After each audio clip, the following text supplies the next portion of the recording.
오늘 예레미야 52장 12절에서 34절까지 보겠습니다. 오늘 어제 주일 본문, 매일 성경은 주일 본문인데 마지막 부분이라서 이걸 정리를 하는 게 좋을 것 같아서 우리 매일 성경 주일 본문 보도록 합니다. 예레미야 52장 12절에서 34절까지 말씀. 그리고 내일 본문에 내일은 이제 월요일과 화요일 본문 함께 보도록 하겠습니다.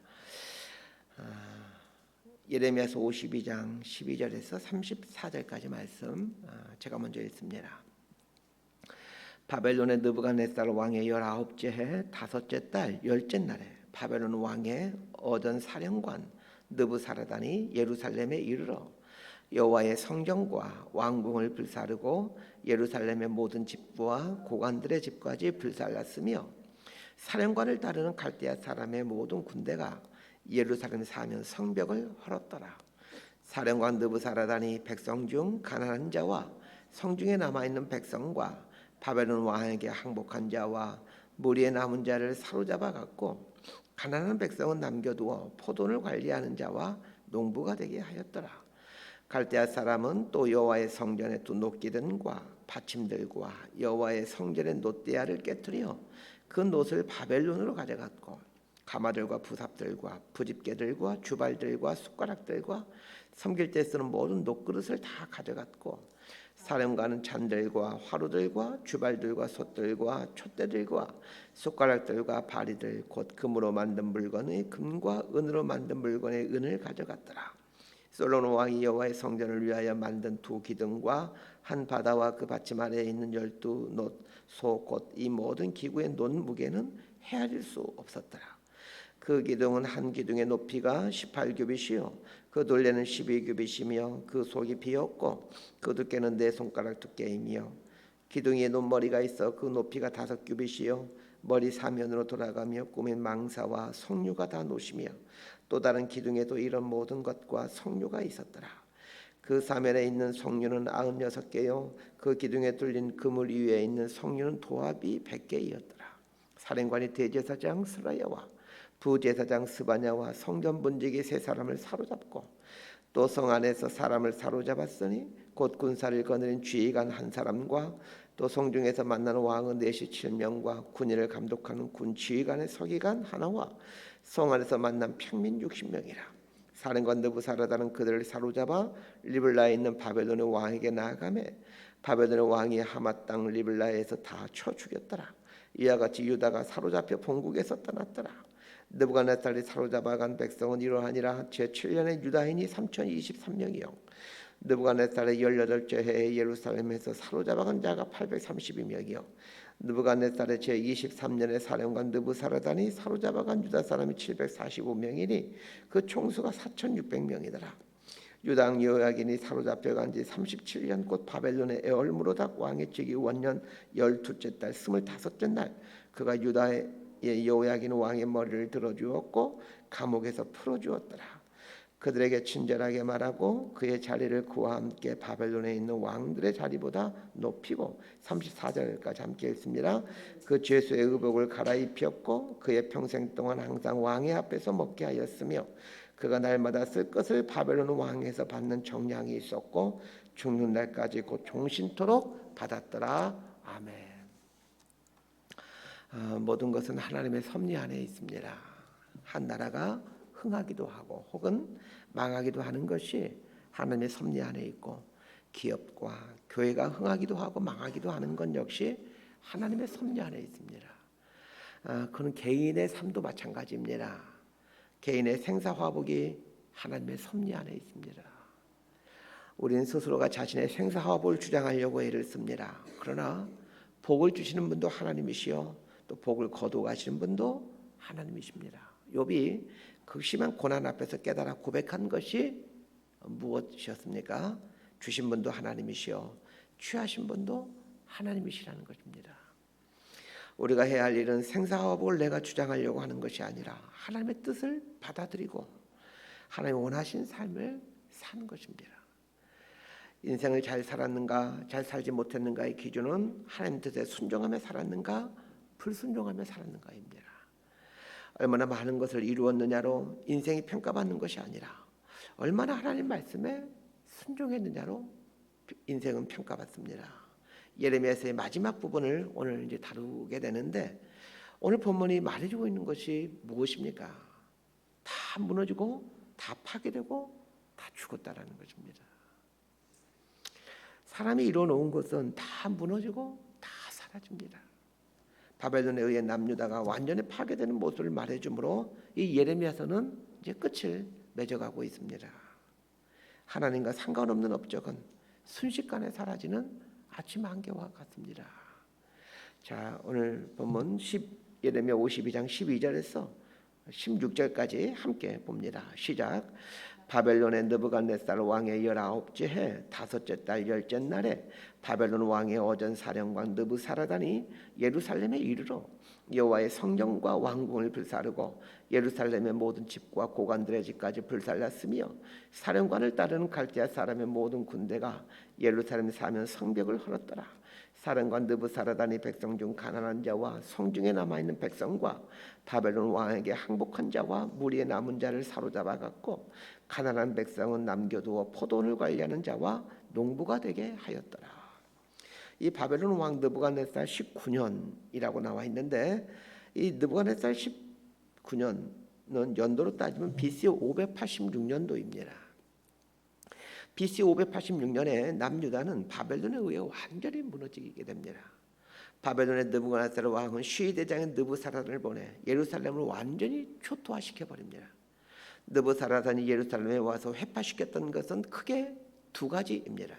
첫 번째는 예루살렘 성전이고, 두 번째는 예루살렘에 있는 모든 권력입니다. 예루살렘 성 안에 살고 있는 사람들은 이스라엘 백성들 중에 권력가들이고 돈 많은 사람들입니다. 가난한 사람들은 성 밖에서 살죠. 그렇습니다. 돈도 권력도 하나님의 심판을 이겨낼 수가 없습니다.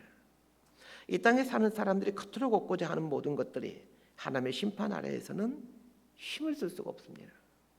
저는 13절 말씀, 여호와의 성전과 왕궁을 불사르고 예루살렘의 모든 집과 고관들의 집까지 불살랐으며 라는 말을 묵상하면서 사람들이 그토록 추구하는 것들이 얼마나 연약하고 허무한 것인지를 생각해 보게 됩니다.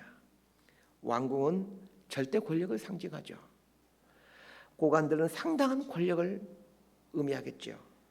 그러나 그 모든 것들이 바람 앞에서 촛불처럼 무너져 버리고 맙니다. 바벨론은 예루살렘에 있는 왕궁과 고관들의 집을 허물고 왕족들과 귀족들을 다 잡아갑니다. 그리고는 어떤 사람들 남겨놓습니까? 비천한 자들만 남겨놓습니다. 가난하고 배우지 못한 사람들이 남게 됩니다. 결국 예루살렘에 남게 되는 그루터기들은 가난하고 배우지 못한 사람들이었습니다. 이들은 평상시에 주목받지 못하는 사람들이었죠. 아이러니 아닙니까? 하나님은 힘있고 배운 자들은 포로로 잡아가게 하고, 가난하고 배우지 못한 자들은 이스라엘의 그루터기로 남겨놓으십니다. 왕족들과 귀족들이 포로로 잡혀간 이유가 무엇이겠습니까?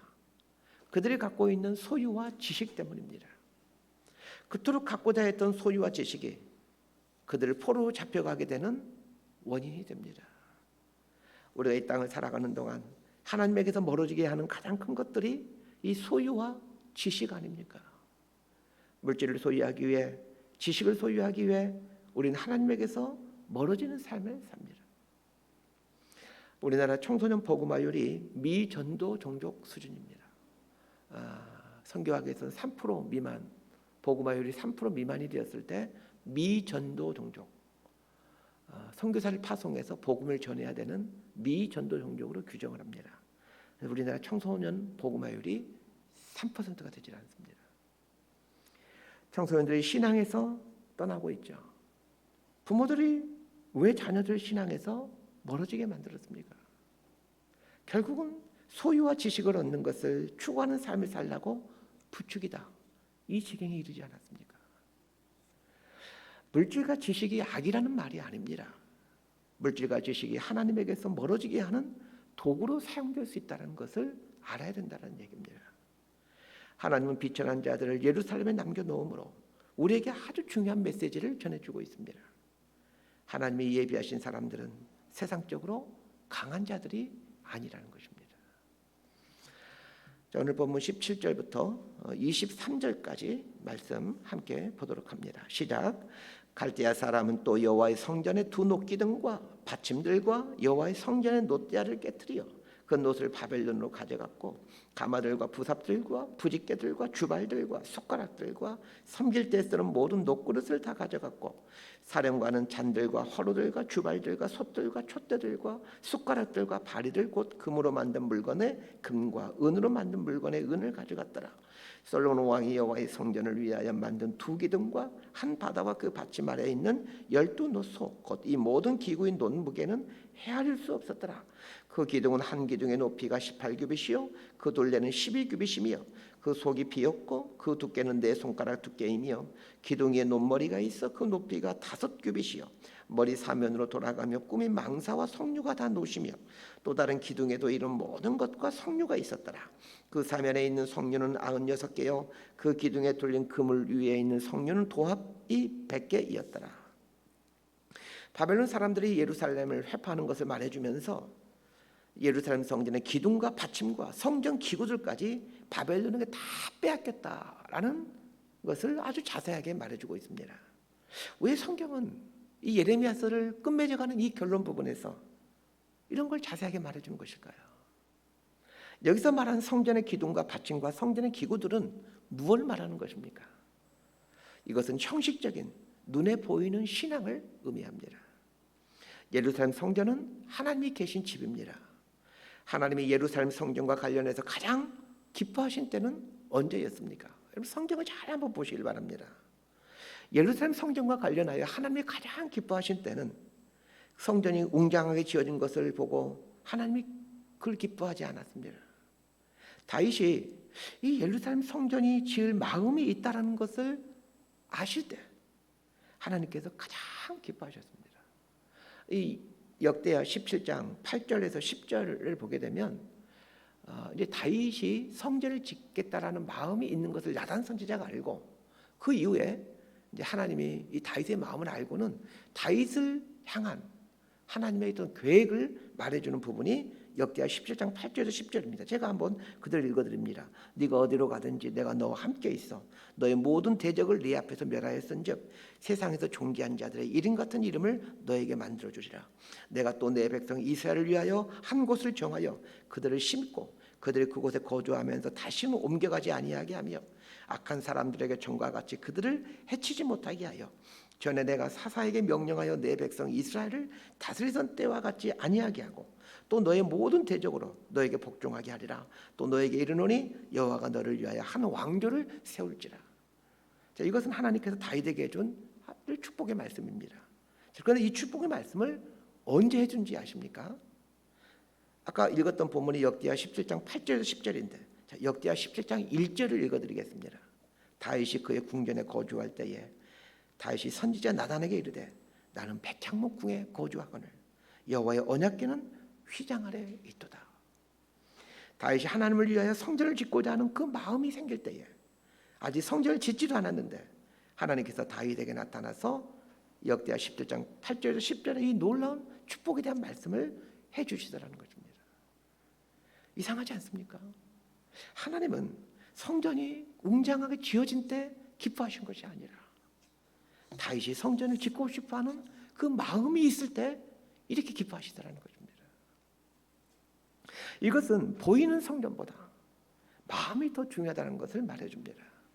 눈에 보이는 성전보다 우리 몸의 성전이 더 중요하고 우리 마음이 더 중요하다는 얘기입니다. 하나님께서 더 비중 있게 보는 것은 보이는 성전이 아니라 보이지 않는 우리 삶의 성전입니다. 이스라엘이 바벨론에 의해 멸망당할 때 예루살렘 성전이 다 회파되어 가고 성전 기명이 빼앗기는 것을 자세히 말해주는 것은 겉으로 보이는 이런 형식적인 신앙은 결국은 다 무너진다는 것을 말해주기 위함입니다. 눈에 보이는 것은 결국 다 무너지고 맙니다. 우리의 신앙이 눈에 보이는 것에 치중하며 살게 될 때 하나님은 그것을 회파시키므로 신앙의 껍데기들이 얼마나 무용한 것인지를 우리를 하여금 깨닫게 해주십니다. 우리는 교회 건물의 사이즈와 교인의 숫자에 민감해 있습니다. 얼마나 교회 건물이 웅장하냐, 얼마나 교인들이 많으냐, 이 모든 것들은 머지않아 무너질 허울에 지나지 않습니다. 목사가 관심을 가져야 될 것은 얼마나 큰 교회 건물을 짓느냐가 아니라 어떻게 하면 성도들을 온전한 교회로 만들어가느냐, 이것이 되어야 됩니다. 어떻게 하면 성도들 많이 모을 수 있을까가 아니라 어떻게 하면 성도들의 삶을 깊이 있게 할 수 있을 것인가가 되어야 합니다. 그건 여러분들도 마찬가지입니다. 교회 건물이 얼마나 크냐, 성도들 숫자가 얼마나 되느냐, 이것보다 더 깊은 관심을 가져야 될 것은 보이지 않는 성전입니다. 영원히 무너지지 않을 삶의 성전이고 인격의 성전입니다. 자, 24절부터 30절까지 함께 읽겠습니다. 시작. 사령관이 대제사장 스라야와 부제사장 스바냐와 성전 분쟁의 세 사람을 사로잡고 또 성 안에서 사람을 사로잡았으니 곧 군사를 거느린 지휘관 한 사람과 또 성중에서 만나는 왕의 내시 7명과 군인을 감독하는 군 지휘관의 서기관 하나와 성 안에서 만난 평민 60명이라. 사령관 느부사라다는 그들을 사로잡아 리블라에 있는 바벨론의 왕에게 나아가매 바벨론의 왕이 하마 땅 리블라에서 다 쳐 죽였더라. 이와 같이 유다가 사로잡혀 본국에서 떠났더라.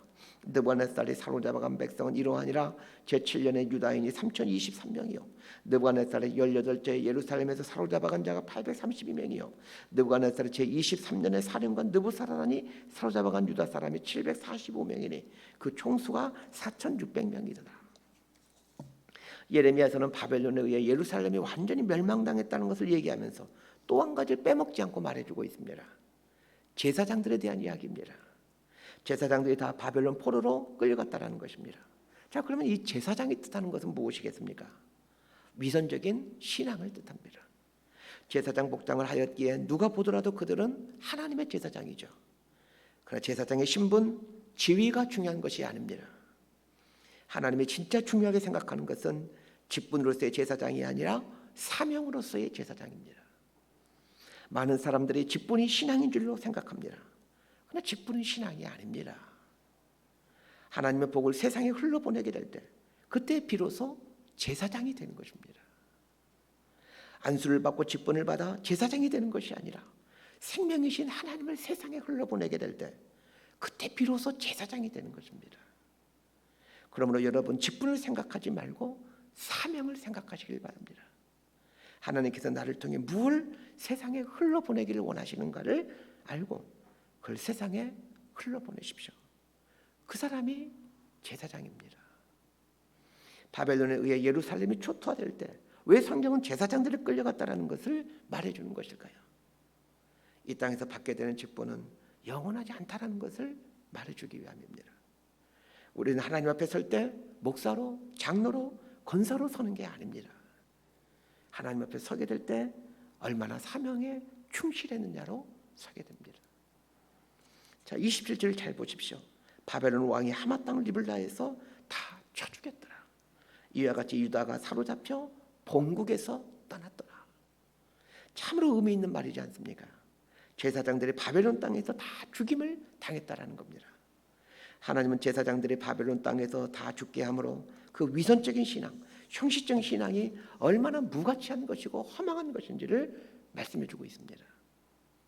그런데 이 20절 하반절에 재미있는 표현이 등장하죠. 본국에서 떠났더라라는 표현입니다. 본국이라는 말을 잘 한번 묵상해 보십시다. 본국이라는 말은 본토와 같은 말입니다. 이 본토라는 단어 앞에서 누가 생각이 납니까? 아브라함이 생각이 납니다. 너는 너의 본토를 떠나 내가 내게 지시할 땅으로 가라라고 하면서 아브라함을 불러내시죠. 아브라함이 원래 살던 본토는 갈대아 우르라는 곳입니다. 이 갈대아 우르는 바벨론 제국이 만들어지는 그 출발지가 이 갈대아 우르입니다. 아브라함이 하나님을 만나기 전에 아브라함의 본토는 바벨론이었습니다.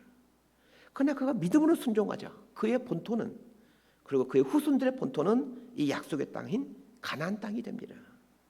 그러나 이제 본토인 가나안 땅을 떠나 바벨론으로 다 포로로 잡혀가게 됩니다. 왜 그렇습니까? 믿음으로 순종하는 삶을 살지 않았기 때문입니다. 본토라는 말은 근본이 되는 땅이라는 말입니다. 우리 삶의 근본이 되는 땅은 어디입니까? 믿음으로 순종하는 자리가 근본이 되는 땅입니다. 하나님 말씀에 온전히 순종하는 자리, 거기가 우리의 영적인 본토입니다. 예루살렘 성전을 짓고 수많은 제사장들이 있는 곳이 본토가 아니라 삶으로 성전을 지어가고 사명을 위해 살아가고 하나님의 온전하심을 세상에 흘러보내는 자리, 그 자리가 우리의 근본이 되는 본토입니다. 오늘 우리 그리스도인들이 이 영적인 본토에서 자꾸 떠나서 살려고 합니다. 그리고 보이는 성전에 눈을 두고 보이는 직분에 마음을 두고 살아갑니다. 이것은 본토에서 떠난 삶의 모습입니다. 말씀 정리합니다. 예루살렘 성과 성전이 다 회파되었습니다. 이것은 우리가 이 땅에 마음을 두고 살아가는 물질과 권력, 소유는 영원하지 않다라는 것을 말해줍니다. 하나님보다 눈에 보이는 자리와 소유에 마음을 두고 살아갈 때 그것이 얼마나 허망한 것인지를 심판을 통해 깨닫도록 해주십니다. 예루살렘 성전이 다 무너졌습니다. 거룩한 성전의 기명들을 다 빼앗겼습니다. 형식적인 신앙들, 눈에 보이려고 하는 신앙은 결국 다 무너지고 맙니다. 제사장들이 포로로 잡혀가서 다 죽임을 당했습니다. 위선적인 신앙은 결국 무너진다는 것을 말씀해주고 있습니다. 보이지 않는 성전을 지어가십시다. 삶의 성전을 지어가고 인격의 성전을 지어가십시다. 직분에 마음을 두지 말고 사명에 마음을 두고 살아가십시다. 썩어 없어질 것을 쌓아가려 하지 말고 하나님 그분을 세상에 온전히 흘러보내십시다. 이 사람이 참 신앙이요 참 제사장입니다. 이렇게 살아가는 사람만이 하나님 앞에 영원히 서 있게 됩니다. 이런 삶을 살아가는 저와 여러분이 될 수 있게 되기를 진심으로 소망하고 축복합니다. 기도하겠습니다. 하나님 아버지, 영원하지 않는 것에 눈과 마음을 두지 않게 해주십시오. 보이는 것보다는 보이지 않는 본질적인 것에 마음을 두고 살게 해주십시오. 직분보다는 사명에 마음을 두고 살 수 있도록 저희를 붙들어 주옵소서. 하나님을 소유하려고 하기보다는 하나님을 흘러보내는 삶을 살아갈 수 있도록 도와주옵소서. 우리 삶이 보이지 않는 거룩한 성전이 되어가게 하시고 참 제사장이 되어 살게 하여 주옵소서. 예수님 이름으로 기도드리옵나이다.